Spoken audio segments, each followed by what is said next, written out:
Hi there. My name is Abil Beckford, and this is the latest segment of the One Problem interview. I bring on guests and they talk about one problem, not all the problems in the world, just one. They have 5 to 8 minutes to offer their solution. And this is all a way for us to learn from each other. Now, continue with the trend. This I'm going to be interviewing Rosalin Krieger, and she is the unstucker, but she's also an Elevate sister. Over to you, Rosalyn. Abel, thank you so much for inviting me to be here. It's an honor and a pleasure. And we're going to talk about one of the biggest issues of many people's lifetimes, and that is being stuck. And all of us we're honest, are stuck at least one stage of our lives. And for me, being stuck was kind of I would say, a chronic situation. And it probably was exacerbated under the current pandemic. And what it did was help me find my calling because I was stuck. Like so many people, I didn't know how to transition out of losing work. I was a lecturer at Ryerson University in Toronto, Canada, and I was teaching, I was hosting food tours. So after March 14th, when the food tours were canceled, I thought, oh my gosh.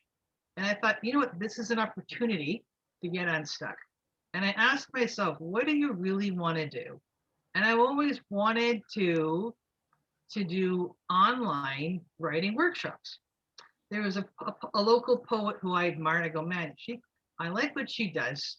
I love the feeling she creates in the virtual space, and I love the way people react to prompts. And and that for me was a very wonderful way to get unstuck, take a risk. And I found that that's really one of my callings to help people get clarity, get unstuck about difficult emotions, feeling hopeless, feeling directionless. So I'll talk a bit about, well, how do you get unstuck, right? How do you get unstuck? First of all, you got to admit you're stuck, right? I think a lot of people in denial. No, I'm not stuck. Maybe I'm just frustrated. Maybe I'm impatient. No, it sounds like you're stuck. What I mean, are you stuck? Are you not taking meaningful action? Do you not have direction? Do you lack plan, strategy? Do you lack confidence? Do you feel you don't have a purpose anymore? Chances are, if you answered three or four of those, you're stuck. So first, admit that you're stuck. Two, don't shame yourself if you're stuck. There's so much shaming, Neville. I don't have to tell you this, especially amongst women who are professional, unpaid shamers.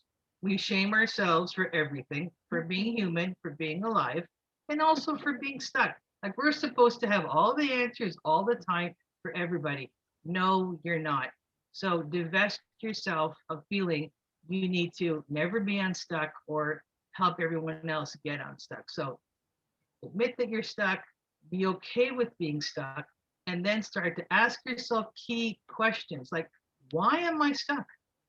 It's so basic. When I am resisting what's best for me, when I'm self-sabotaging, I sit down and ask myself, like, what's going on?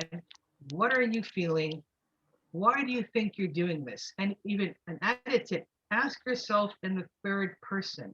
Abel, have you done this? This is incredible. I made this kind of linguistic switch, like, Rosalind, why is Rosalind doing this? And my God, the answer comes out more honestly, Mm-hmm. and I find I yield better results. So ask yourself in the third person, why do I feel stuck? In most cases, it's fear of uncertainty, fear of unknown. In my case, very common lack of self-belief, feeling I don't deserve to move forward. And this is all rooted in, my childhood trauma, things like that. And these are deeply embedded thoughts that, I'm being honest here, they're not going to melt away overnight. So if you're stuck, in addition to being nice with yourself, you must be patient with the process. Mm-hmm. There's no quick fix.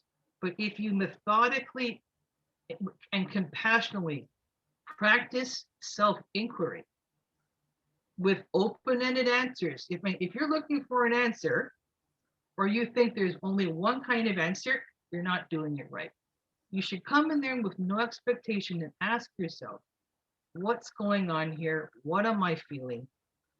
And be okay with what you're feeling. Don't shame the answer. Many of us, we go, oh, I don't like that answer. I'm going to change it. No, don't change the answer. That's information that you need, because you won't be able to take any sort of meaningful action if you aren't prepared to listen to yourself honestly and without judgment. And that's what I've been doing with, learn from my therapist, otherwise people, to be curious, but compassionately, and ask yourself questions. And then only then will you be able to truly cultivate awareness. Awareness is everything. For most of my life, I wasn't aware of why I did things that didn't serve me. I wasn't aware of why I self-sabotaged. Some will say, okay, awareness is fine. It doesn't lead to transformation. You're right. You're right. But you need to start with something. You need to know, for example, if you have core values and thoughts that are deeply rooted in self-sabotage, you must know that. So at least you know what you're dealing with. It's like getting a diagnosis, right? If I have chronic pain, I'm going to my doctor. I want to find out why I have this chronic pain. What are the roots? And that's why awareness is everything. I'll tell you why, Abel. I was doing mentoring this week with two women, and they were completely unaware of how they were appearing, for example, in the Zoom call. One didn't understand that everybody has to have a profile photo. She really didn't understand. I checked this morning. She still has not put in a photo in her profile. And one woman wasn't aware that she never answered my initial mentoring question twice. She wasn't aware that she was talking the whole time. She wasn't aware that I wasn't able to talk because she talked almost the whole 10 minutes. This is when you don't have awareness, you are really, muddled. You're muddled, and you're in like these fog, in a fog. You really can't see what's going on in front of your face. So really, anyone watching here, please have the courage. And this is courageous. I'm not a bodybuilder, but I ask myself courageous questions. I ask people I work with courageous questions. What is ailing you? What are the thoughts, these old calcified thoughts that you've been carrying around for 10, 20, 30, 40, 50 years? What are they? So you must be courageous to get unstuck. You must. Yeah, so those are like the pillars, of getting unstuck. And that's so important, because they're basic things that we don't do, and we need to self-reflect all the time. And you're right asking that question, what's going on? We need to get to the root cause of the problem so that we can solve it and solve the right problem. And there's no way we can solve it unless we understand what the problem is. Yeah. This has been so good. Thank you so much, Rosalin. My pleasure, Apple.